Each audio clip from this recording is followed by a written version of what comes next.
Hello students, welcome to MJC Learning. For Standard 12th, subject Information Technology for Commerce, we are learning the chapter Computerized Accounting with GST. In today's session, we will be studying the various concepts related to GST. So let's first start understanding what GST is, the concept of GST. What is tax? Tax is a fee levied by a government on a product or income or activity. It is a charge, a fee on a product, income or an activity. It is an enforced contribution imposed by the government under the name of toll or duty or customs, excise, subsidy or other name. But the sole objective of taxation is to finance the government expenditure. If tax is levied directly on personal or corporate income, it is a direct tax. And if tax is levied on price of goods or services, it is called as indirect tax. Today, we will be learning about a tax called as GST, the goods and the services tax. You all must have heard about GST. GST stands for, just as I told, goods and the services tax. We will split these words and try to understand the meaning of each of these three words: goods, services and tax. So what is the meaning of goods? Goods means every kind of movable property other than money and securities. Goods means every kind of movable property other than money and securities. Services are the activities provided by other people. For example, doctors, dentists, online servers, consultants, chartered accountants, etc. And tax is a compulsory contribution to the state revenue levied by the government. So goods are the property, services are the activities, and tax is a contribution to the state revenue. So GST is the goods and services tax. It is a tax which combines various indirect taxes being charged by central and the state governments, which resulted in multiple receipts or payments being needed for multi-state businesses. GST is a comprehensive indirect tax on manufacture, sale and consumption of goods and services throughout India to replace taxes levied by the central and state governments. The main aim of GST is to centralize taxation for businesses to relieve them of burden of compliance and to better manage their cash and finances. Earlier we had so many types of taxes. Now this is all combined into one. So GST centralizes the taxation for businesses. France was the first country to implement GST in 1954. And since then, an estimated 160 countries have adopted this tax system. In India, GST Act came into effect on 1st July 2017. GST means one nation, one tax, one market. It offers benefits to government, industry as well as citizens of India. The price of goods and services is expected to reduce under the new reform, while the economy will receive a healthy boost. It's also expected to make Indian products and services internationally competitive. So this was a brief intro on the GST. Now next, let's see some of the advantages of GST in India. GST has brought together a number of indirect taxes under one roof, simplifying taxation for the service and commodity businesses. All the points here are self-explanatory. I have given this in simple English language. Okay. So here earlier we had so many taxes. Now all these are combined under one roof. Second, experts believe that cost of products and services will be reduced in the long run with the introduction of GST. Service provider companies with a turnover lower than rupees say 20 lakh are exempted from paying GST. Lower than 20 lakh, they are exempted from paying GST. GST is aimed at reducing corruption and sales without receipts. It reduces the need for small companies to comply with excise, service tax, and VAT. GST has reduced taxes on certain goods by 2% and others by 7.5%, such as smartphone and cards, which we use every day, which is become a need now. Smartphones or various vehicles. GST brings uniformity in the taxation process and allows centralized registration. It points towards a positive impact on India's progress. The possibility of tax evasion is minimized completely with the GST coming into action. So these were the various advantages of GST. Next, let's switch over to the GSTIN. When you register your business, you get a registered number, identification number. So let's learn about the GSTIN. It is the goods and service tax identification number. All business entities need to register under GST and obtain this unique GSTIN, goods and service tax identification number. It is a registration number allotted to every registered dealer under the GST Act. It's a 15-digit PAN-based registration number. Your personal number is there. That is the PAN-based registration number. You may register multiple businesses under the same PAN registration, provided they are all within the same state. Otherwise, the registration is different.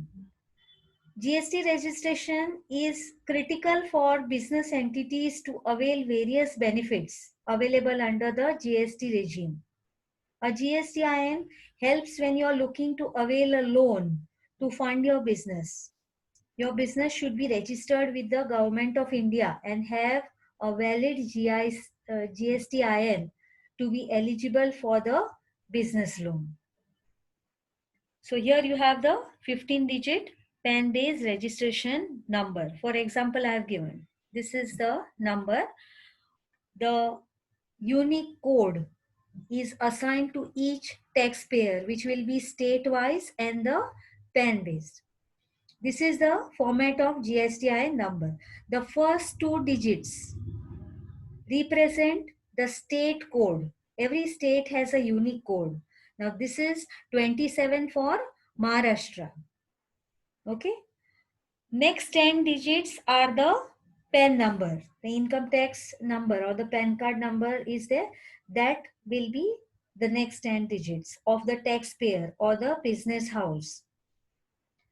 13th digit indicates the number of registrations in a state for the same PAN. Here it is 2. The entity number of the same by default PAN holder in a state. The 14th digit will be alphabet Z by default. And the last digit is check code to detect errors. It can be an alphabet or a number. So it checks for errors. So this was the format of the GSTIN, how to identify a GST identification number. Next code is HSN code. HSN stands for Harmonized System of Nomenclature. It's an internationally accepted coding system developed by World Customs Organization. This is for customs, WCO. It classifies goods all over the world in a systematic and logical manner. It's a globally accepted multipurpose tool for customs and the trade procedure. HSN code is adopted in India to make GST standardized and worldwide accepted.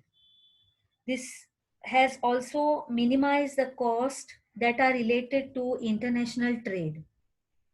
The HSN code will help every taxpayer in India to search the GST rate by just entering the HSN code. After that, the system will automatically show the tax rate applicable on the commodity under the GST. HSN code is a 6-digit number for goods. This 6-digit number consists of 2 numbers each for chapter, heading, subheading, regional tariff and national tariff. The first 6 digits of HSN code cannot be altered, but last 4 digits, that is regional and the national tariff, can be changed by the customs authority. Third one is the SAC, Services Accounting Code. Services Accounting Code is issued by CBEC, the Central Board of Excise and Customs, to uniformly classify each service under GST. SACs are insured by the Central Board of Indirect Tax to classify each service so as to identify the applicable rate of tax on the respective services. Earlier, it was on the goods, the rate applicable on the commodity. That was HSN code. This is SAC code. This is for the services, to identify the applicable rate of tax on the services. The SAC code is a unique 6-digit number again that contains 2 numbers each for chapter, heading and subheading. For example, if I say 995425, this is for general construction services or mines. For example, one number I've taken. So here the 99 is a code that denotes the chapter and remains constant throughout. 54 stands for civil engineering works. For what you are, which services you are defining, that will be changing. So for here, 54 stands for civil engineering works, the heading, and 25 is for general construction services for plants and mines. That is the subheading. So this is the heading and this is the subheading. So here you take the field and here you take the subfields. Here another example is given, the SAC for Information Technology, Service Accounting Code for IT, Design and Development Services. This is the example 998314. So here the first 2 digits is same for all services, that is 99. The middle represents the number of nature of services. In this case it is IT services. And the last 2 digits represent the detailed nature of services. You are developing, you are designing, you are networking, what field it is under the information technology. So this is for the heading and this is for the subheading. So the HSN code and the SSC code are both used to classify the services and the goods under the GST regime in India. Next, let's see the GST rates. The GST rate in India for various goods and services is divided under four slabs. They are 5%, 12%, 18%, and 28%. However, there are some products that do not carry any GST rate.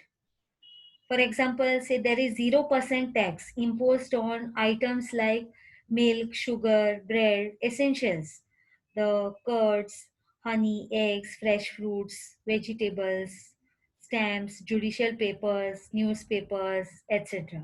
This is having 0% tax, subject to change also.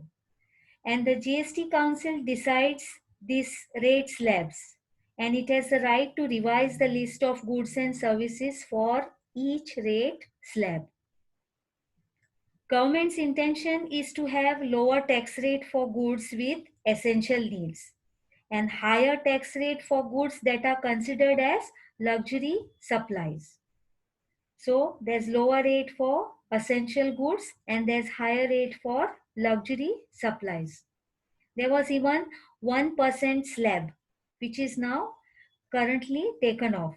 So there is 5%, 12%, 18 and 28%. Four slabs which are defined for various goods and services under GST. Next are the taxes under GST. There are intrastate and interstate taxes.